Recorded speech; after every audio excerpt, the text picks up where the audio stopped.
Libro de Jeremías, capítulo 18. Jeremías, capítulo 18.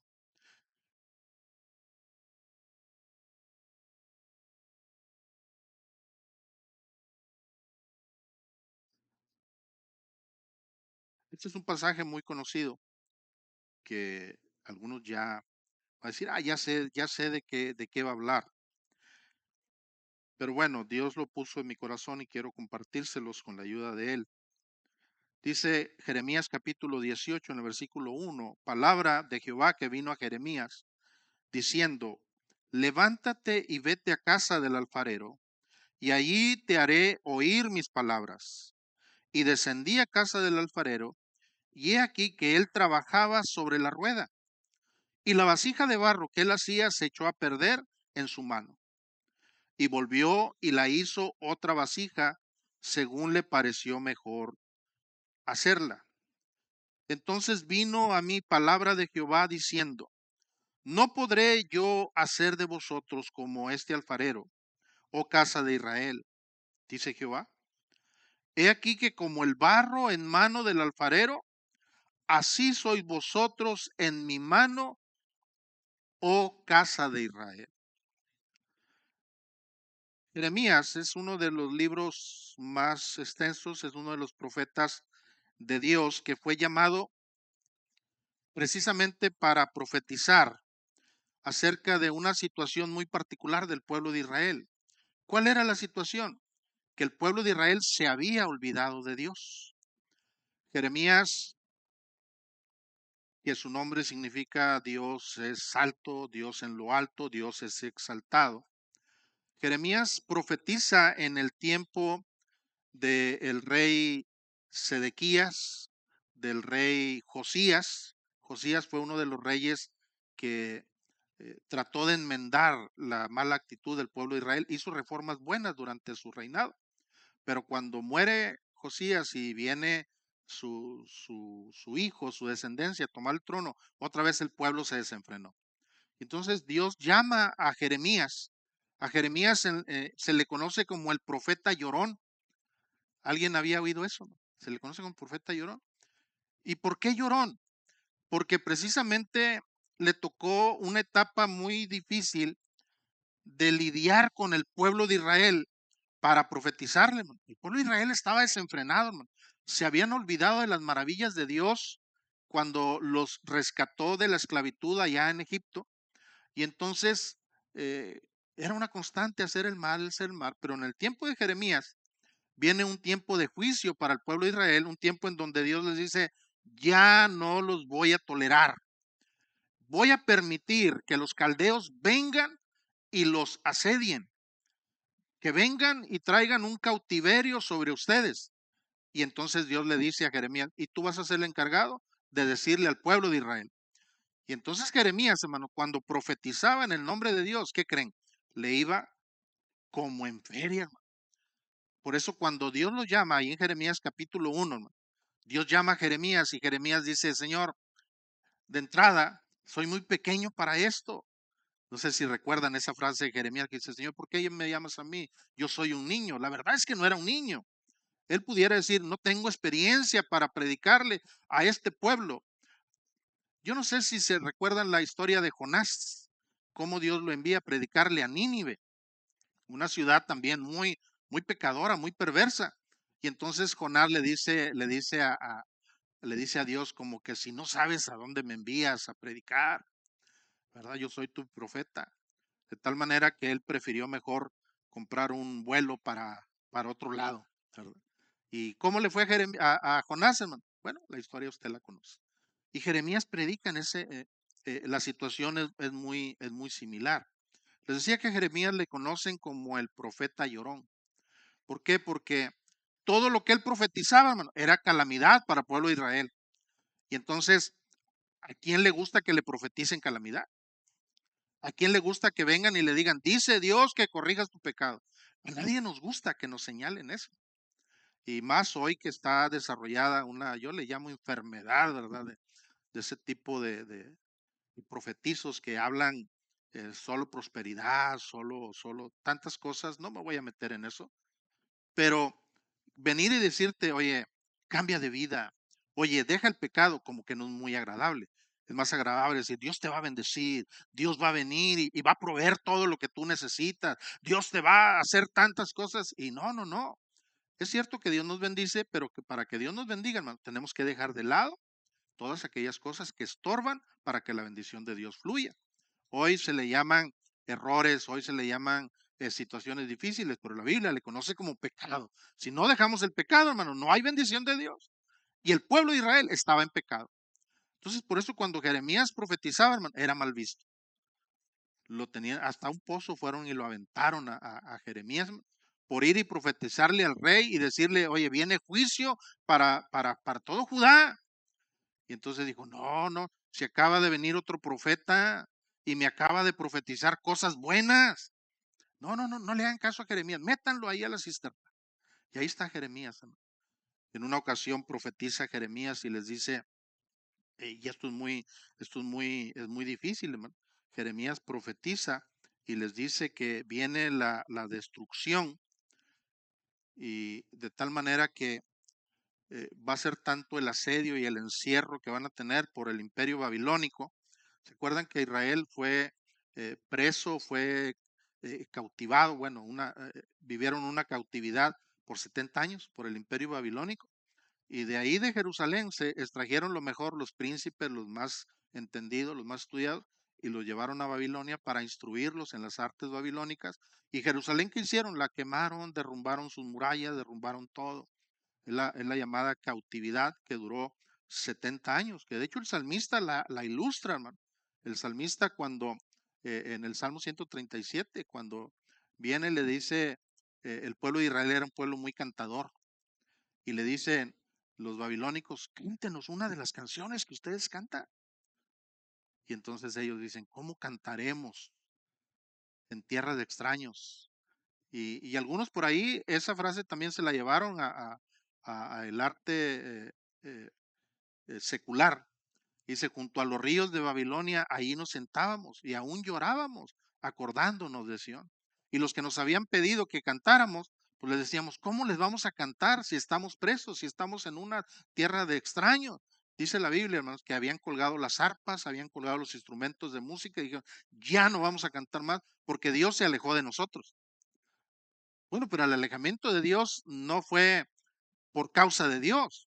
Dios siempre les dijo, ustedes se están alejando de mí porque siguen el pecado. Les dije que no se casaran ni dieran a sus hijos con mujeres y hombres extranjeros. ¿Y qué fue lo primero que hicieron? Dieron a sus hijos y a sus hijas y permitieron que se casaran con extranjeros. Entonces no es extraño lo que estés viviendo. Y Jeremías profetiza, hermanos, en un momento diciendo que va a llegar un momento en que los hijos, las madres, van a comer a sus hijos, van a comer la carne de sus hijos. Hay un libro después de Jeremías que se llama Lamentaciones, y es precisamente eso, las lamentaciones de Jeremías, diciendo, mira, los príncipes de Judá ahora están negros por el sol, están en oprobio, están sufriendo todo eso. Por eso dice Jeremías, levántate, da voces en la madrugada por tus niños que desfallecen, por tus niños que están muriendo. Por eso a Jeremías se le conoce como el profeta llorón.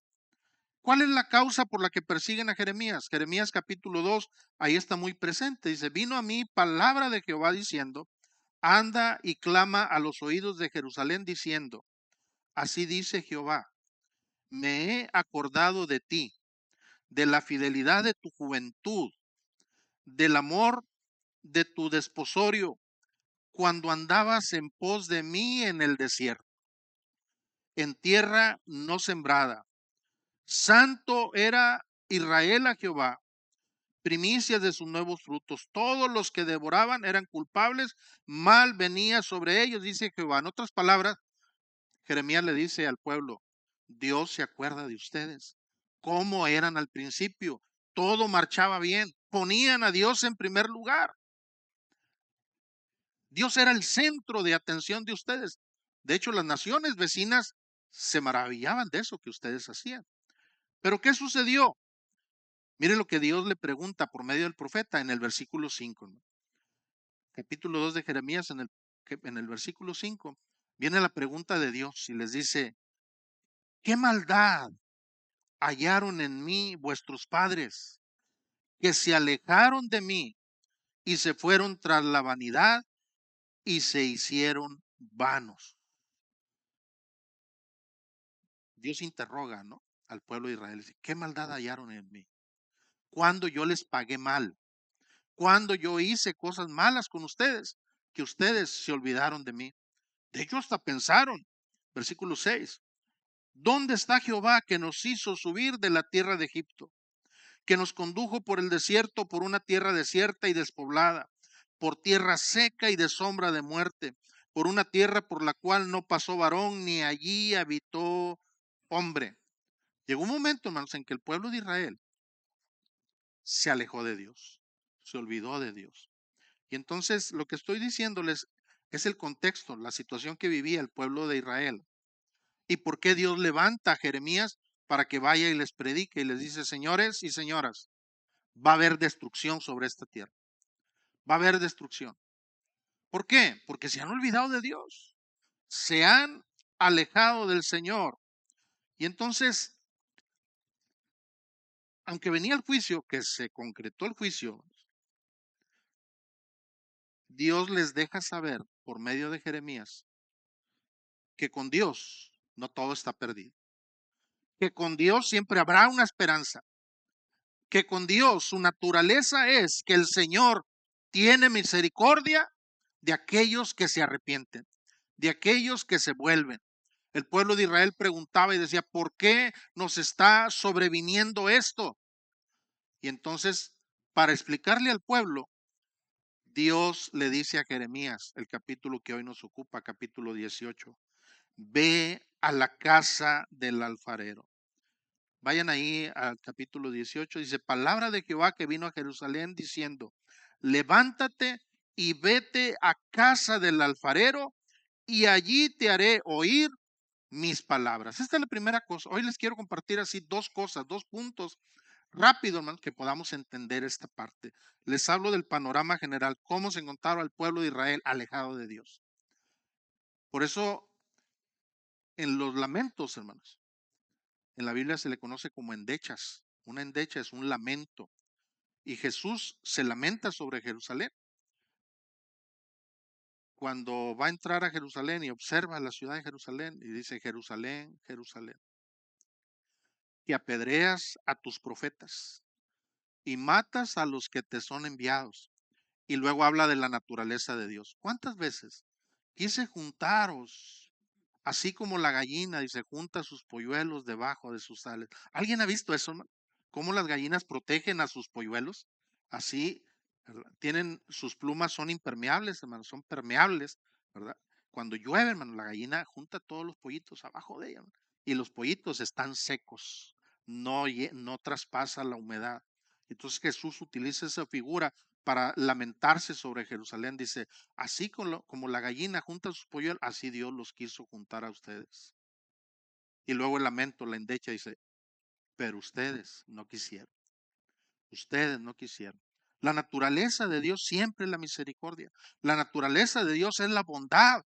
Por eso es que muchas veces nosotros nos alejamos de Dios por alguna circunstancia, válida o no válida, pero la primera reacción es alejarnos de Dios.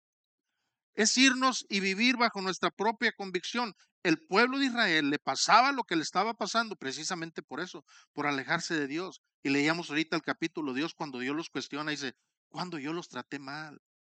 ¿Cuándo yo les hice algo mal para ustedes? Ustedes voluntariamente me dejaron, dice el Señor.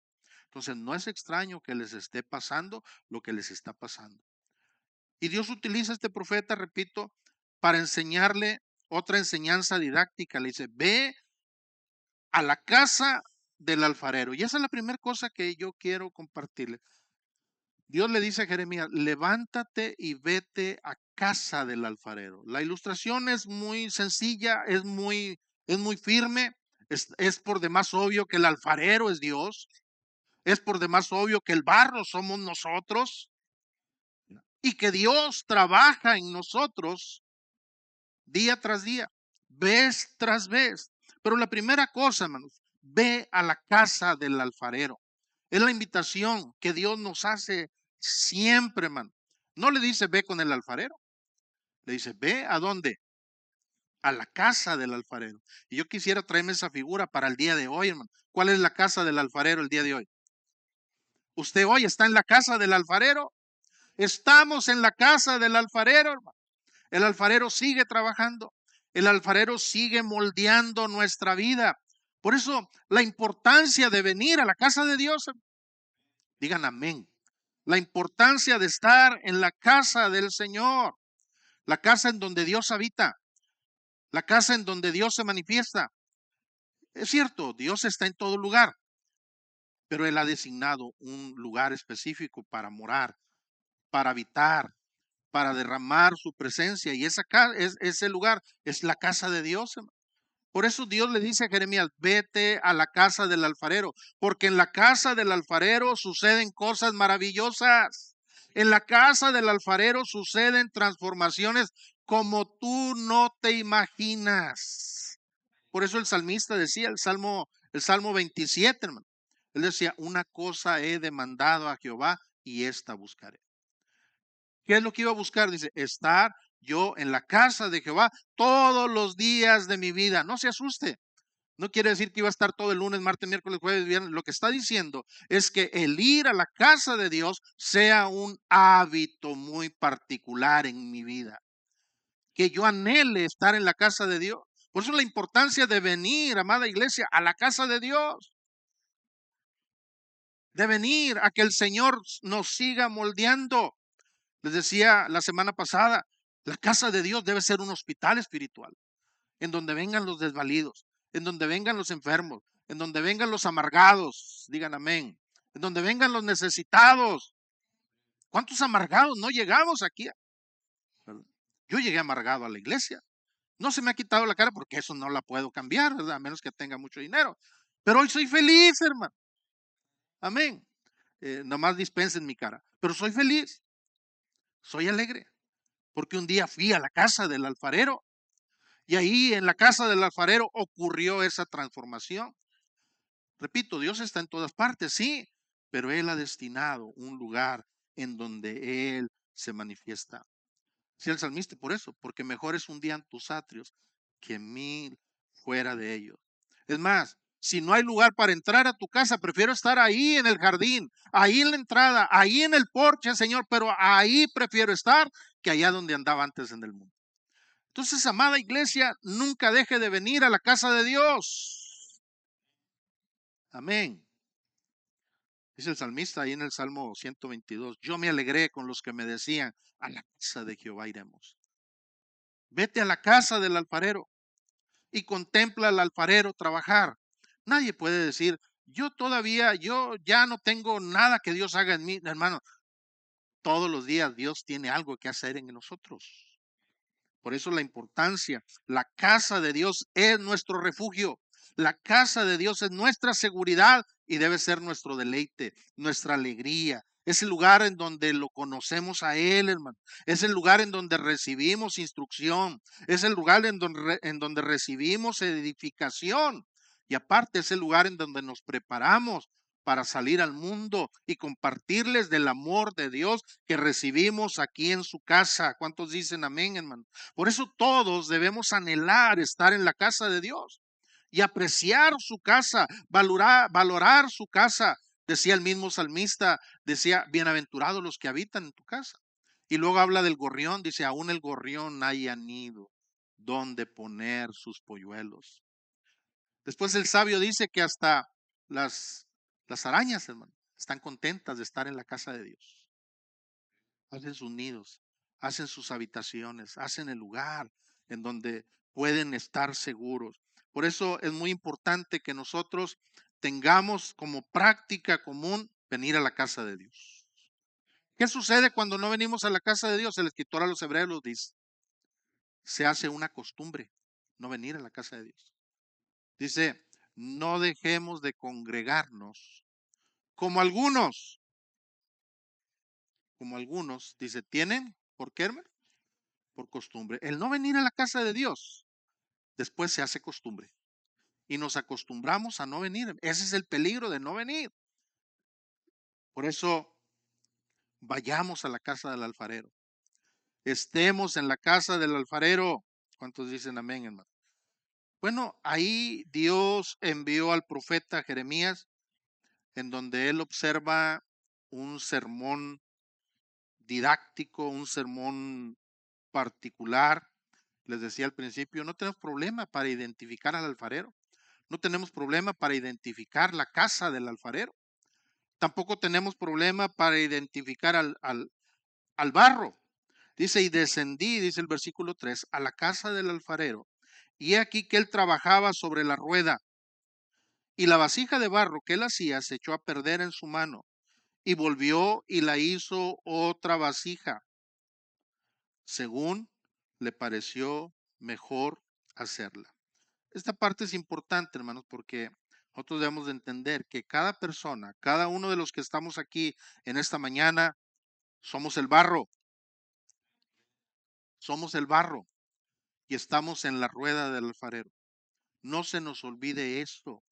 De repente la vanidad de este mundo, la vanidad de estas cosas, nos hace olvidar que estamos todavía en la rueda del alfarero y estamos siendo moldeados. Nadie puede decir, soy perfecto. Nadie puede decir, ninguno de nosotros podemos decir que ya somos perfectos. Todos los días el alfarero tiene algo que trabajar en nosotros. Pero en el fe no nos vamos a dar cuenta. Pero allá en otra situación no nos vamos a dar cuenta. ¿Dónde Dios nos habla, hermanos? En su casa. Por eso Dios envía a Jeremías a la casa. Cuando tenemos problema, vamos con la vecina, vamos con la cama, deja ver qué me dice. Y se acuerdan que yo les he dicho muchas veces, ¿verdad?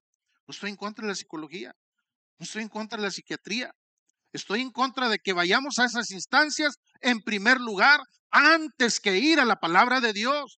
La palabra de Dios es viva y es eficaz. Es más cortante que toda espada de dos filos. Pablo dice, 2 Timoteo 3:16, que es útil para enseñar, para corregir, para redarguir, para instruirnos, hermanos, para que seamos mejores, estemos capacitados para la obra de Dios, para compartir la palabra de Dios. ¿Y dónde se comparte, hermano? Hoy ustedes están recibiendo instrucción en la casa del alfarero. Todos los días el alfarero nos sigue dando vuelta en la rueda, hermano. Yo no sé cuánto ya se marearon que se quieren bajar de la rueda. Yo le digo, no se baje, hermano. No nos bajemos, quedémonos en la casa del alfarero y dejemos que el alfarero siga haciendo en nosotros. Hay una particularidad. Dice que la vasija se echó a perder. Pero ¿dónde se echó a perder? No sé si notó dónde. ¿Dónde, hermano? ¿Dónde? En la mano del alfarero. Entonces no se echó a perder. Es una ilustración. Cuando estamos en las manos de Dios, hermano, estamos seguros. Lo que pase, estamos seguros que será para nuestro bien. Amén. Los que tienen niños pequeños, bebés, cuando les toca llevarlos a las vacunas, los que los llevan a las vacunas.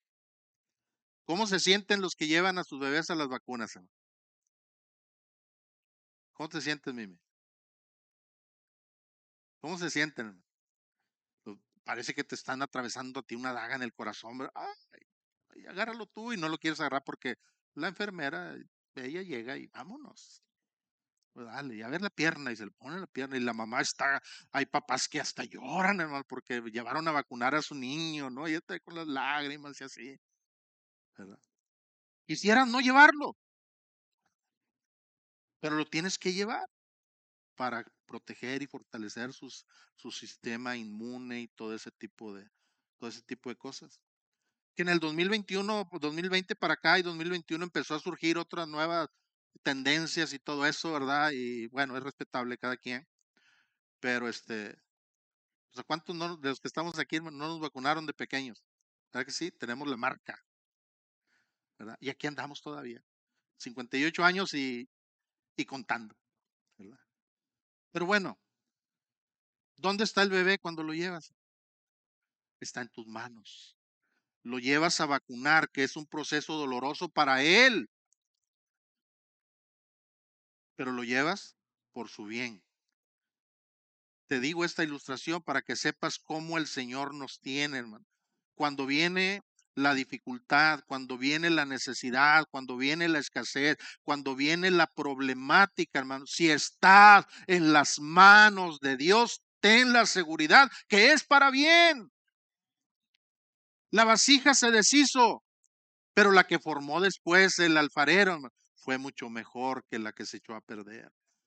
¿Verdad? No tomó otro barro, el mismo barro le empezó a dar forma y lo empezó a moldear. Cuando venimos a la casa de Dios, la palabra de Dios nos confronta y nos hace ver las deficiencias, lo ineficaz, aquellas cosas que se tienen que corregir, y el alfarero empieza a moldear nuestra vida para hacernos mejores que como llegamos. ¿Cuántos dicen amén a eso, hermano? Pablo utiliza esta ilustración y la lleva, hermano. La lleva al capítulo 9 de los Romanos. Cuando nosotros muchas veces preguntamos a Dios, ¿por qué me está pasando esto? Señor, ¿por qué a mí? Y yo les digo en esta mañana, cambiemos nuestro cuestionamiento. Digámosle al Señor, ¿para qué, Señor? ¿Qué me quieres enseñar con esto? ¿Qué me quieres enseñar? Ninguna situación, si estamos en las manos de Dios, es para mal. Es para mal.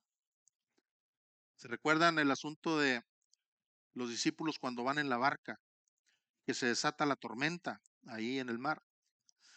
Jesús iba con ellos, pero Jesús estaba dormido, estaba tan cansado que estaba dormido. Y aunque Jesús está dentro de la barca, los discípulos se llenaron de temor, tuvieron miedo y dijeron, ve, despierta a Jesús, ve, háblale, ¿cómo puede dormir con este bamboleo? Aunque algunos duermen, yo sé que duermen como si no le debieran a nadie, ¿verdad? Jesús estaba dormido, hermano, estaba cansado, todo el día predicando. Y Jesús está ahí en la barca y los discípulos no entendieron eso. Los discípulos todavía tenían ese tipo de problema porque estaban todavía en la rueda, entendiendo que el Señor tenía que trabajar en ellos.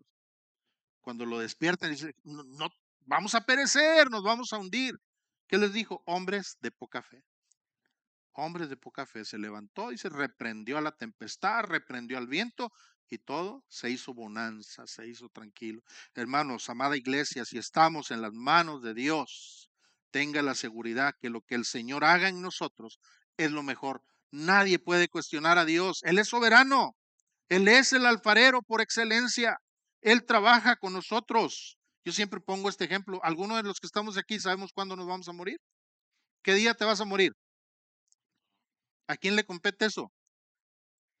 ¿A quién, hermano? Al que da la vida. ¿Quién es el que da la vida? El alfarero. ¿Podemos cuestionar a Dios? No, hermano. El alfarero está trabajando. Y entonces, vayan a Romanos capítulo 9 en el versículo 21.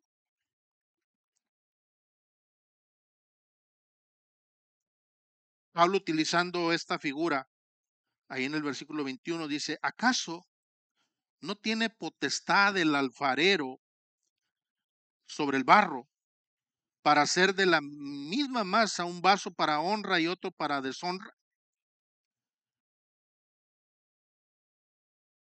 Dirá el barro al alfarero, ¿por qué me haces? Dirá el barro al alfarero, así no. Dirá el barro al alfarero, Señor, de esta manera no. Dirá el barro al alfarero, Dios, este tema no me lo trates, déjamelo a mí, yo lo resuelvo. Somos vasija en las manos de Dios y estamos siendo día tras día transformados. El alfarero está modelando una vasija y esa vasija se le deshace en las manos, pero él no dejó de trabajar la vasija. Él no dejó de trabajar el barro. Cuando el mundo nos desecha, cuando el mundo nos cierra las puertas, incluso hay iglesias que cierran puertas. Hay iglesias que nos ponen etiquetas. Este sí, este no, este sí, este no.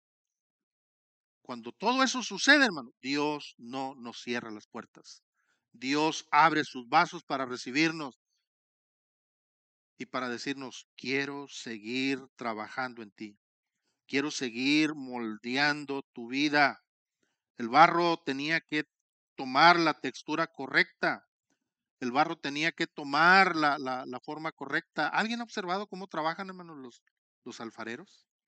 ¿Cómo deshacen? Y tú dices, rápido deshacen el barro y le ponen y empieza otra vez a formar. Tú dices, ¿cómo hacen ese tipo de figuras? Termino diciéndote dos cosas. Primero, el poder del alfarero. Él tiene el poder para hacer. Él tiene el poder. Él es Dios. En Génesis, en el capítulo 2, vemos que el Señor formó al hombre del polvo de la tierra. Y dice la escritura, sopló en su nariz aliento de vida y fue el hombre un ser viviente. Dios fue el alfarero, el que nos formó, hermanos, del polvo de la tierra. Y nosotros vivimos por el aliento de vida que Él sopló sobre nosotros, lo que hoy conocemos como nuestro espíritu. Por eso nosotros somos seres vivientes. Y cuando morimos, el espíritu vuelve ¿a dónde? Al que lo dio. Al que lo dio. Entonces, es mejor y nos conviene estar en la rueda, hermanos, que andar allá afuera, porque Dios nos sigue moldeando, Dios nos sigue trabajando, el diablo no, él nos sigue destruyendo, destruyendo, destruyendo para deshacer la obra de Dios. Cuando Jeremías desciende a la casa del alfarero y observa esto que él está haciendo, lo que él está trabajando con la vasija de barro, dice el Señor, y volvió y la hizo otra vasija. Termino con eso. Según le pareció, ¿qué cosa? Léalo. ¿Le pareció qué? Mejor hacerla. La vasija se deshizo, pero no desechó ese barro. No desechó. ¿Verdad? Cuando la familia nos desecha, cuando la iglesia nos desecha, cuando los pastores nos desechan, cuando el mundo nos desecha, hermanos, Dios dice, yo no te desecho. Amén. Yo no te desecho. Un día fueron con Jesús y le dijeron, un hombre bien atribulado fue y le dijo, Señor, traje a mi hijo para que tus discípulos oraran por él. Y ellos oraron por él, pero ¿qué crees? Mi hijo no ha podido ser libre. ¿Cuál era la particularidad de ese hijo? Algunos le conocían por la ciudad donde vivía, ahí en Gadar, le conocían como el endemoniado gadareno. Sé que el demonio venía y hacía estragos en su vida. Algunas veces lo aventaba al agua, pero otras veces lo aventaba al fuego. Y ese muchacho había vivido atormentado por años. Imagínate el sufrimiento de los padres. El padre se presenta con Jesús porque sabía que Jesús tenía poder para trabajar en él. Y le dijo, Señor, he pedido a tus discípulos que oren por él. Y ya oraron, pero no sucedió nada. Entonces Jesús cuestiona también la fe de ellos y les llama también hombres de poca fe. Y dice que trajo al muchacho y solamente lo reprendió y ordenó al demonio que saliera del cuerpo de ese muchacho. De tal manera, hermanos, que cuando ese muchacho fue libre, la gente se sorprendió. Dice que al otro día el muchacho se había bañado, estaba arreglado, estaba cambiado y se sentó ahí. La gente se asombraba y decía, ¿quién es este? ¿No es el endemoniado gadareno? El cambio que Dios operó en ese endemoniado fue un cambio para bien. El alfarero lo moldeó, no desechó ese barro, hizo una nueva figura, hizo una nueva vasija con el mismo barro, inútil para algunos, desechado para otros, pero para Dios no. Ese es el poder que el alfarero tiene. Ese es el poder que quiero decirle en esta mañana. Ese es el poder que tiene nuestro Señor para cambiarnos, para transformarnos. Todos, o quizá algunos no, pero en mi caso, todos tenemos pasado. Antes de venir a Cristo no éramos lo mejor. Antes de ir a la casa del alfarero, no éramos lo más adecuado. Y todos tenemos pasado. Y en ocasiones, cuando comenzamos a asistir a la casa del alfarero, la gente nos cuestiona, la gente nos señala, como en ese momento, oye, ¿no es este el endemoniado? Oye, no es este el homosexual. Oye, no es este el divorciado. Oye, no es este el aquel. Oye, la gente nos señala por nuestro pasado. Yo quiero decirle en esta mañana que cuando el enemigo venga y nos recuerde nuestro pasado, nosotros vamos a recordarle su futuro que está ahí en el Apocalipsis, que está preparado un lago de fuego y azufre que arde continuamente para Satanás y los que le siguen. Ese es el futuro del diablo. Cuando el diablo venga y te diga, ahora sí, mucha iglesia, mucha casa del alfarero, mucho esto, mucho aquello. ¿Y antes qué? Cuando te recuerde tu pasado, tú recuérdale su futuro en el nombre del Señor. Entonces dicen amén, hermano. Diga amén. Decía un predicador de San Antonio, Texas, Samuel Otero. Decía, cuando el diablo me molesta, yo lo reprendo en el nombre de Cristo. Y cuando el diablo no me molesta, yo voy y lo molesto en el nombre de Cristo. Y porque tenemos guerra siempre. Entonces, hermano, cuando tú estás en la casa del alfarero y la vasija se está empezando a formar, está empezando a formar, y no toma forma la vasija, de repente viene un apachurrón, se echó a perder. ¿Qué quiere decir? Que hay cosas todavía por enmendar, hay cosas todavía por trabajar, y el alfarero empieza otra vez, y empieza a mover la rueda, y estamos trabajando